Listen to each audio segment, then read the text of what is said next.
ഈ ഇലക്ഷൻ ടൈമിൽ കറക്റ്റായിട്ട് BJP-യിൽ കുറച്ച് പേര് അംഗത്വം സ്വീകരിച്ചു. അതിനുശേഷമാണ് ഈ ഒരു പ്രശ്നങ്ങളും കാര്യങ്ങളും ഒക്കെ നടക്കുന്നത്. ഇതിനകത്ത് എന്തെങ്കിലും ഒരു പൊളിറ്റിക്കൽ സ്ട്രാറ്റജി ഉണ്ട് എന്നുള്ളത് വിശ്വസിക്കുന്നുണ്ടോ? പൊളിറ്റിക്കൽ സ്ട്രാറ്റജി ഉണ്ടെങ്കിൽ BJP-യിൽ മെമ്പർഷിപ്പ് കൊടുക്കുമായിരുന്നോ? അറിയില്ല, ഞാൻ ചോദിക്കുക. പൊളിറ്റിക്കൽ സ്ട്രാറ്റജി മൈറ്റ് ബി ഉണ്ടാകാം. മേ ബി ഞാൻ എനിക്ക് തോന്നുന്നതാണോ ഇത് കറക്റ്റ് ആണോ ഇല്ലയോ എന്നുള്ളത് എനിക്കറിയില്ല. അതായത് കുറച്ച് ആ കമ്മ്യൂണിറ്റിയിൽ പെടുന്ന ആൾക്കാർ നമ്മുടെ കൂടെ ഉണ്ട് എന്നുണ്ടെങ്കിൽ കുറച്ച് എന്തായാലും ഇവർക്ക് ഇത് അറിയാമായിരിക്കുമല്ലോ ഇങ്ങനത്തെ ഒരു കാര്യം വരുന്നുണ്ട്. ഇല്ല, ആർക്കും അറിഞ്ഞില്ല. അല്ലല്ല ഞാൻ പറഞ്ഞത് പാർട്ടിയിലുള്ള ആൾക്കാർക്ക് ഇത് അറിയാം.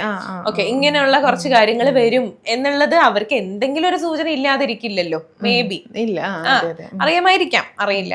അപ്പം കുറച്ചു പേര് കമ്മ്യൂണിറ്റിയിൽ നിന്നുള്ള ആൾക്കാർ കുറച്ച് ഉണ്ട് എന്നുണ്ടെങ്കിൽ അത് അവരെങ്കിലും ശബ്ദമുയർത്താതിരിക്കുമല്ലോ എന്ന് മേ ബി അതുണ്ടാകാം, അത് മേ ബി ഉണ്ടാവുമായിരിക്കാം.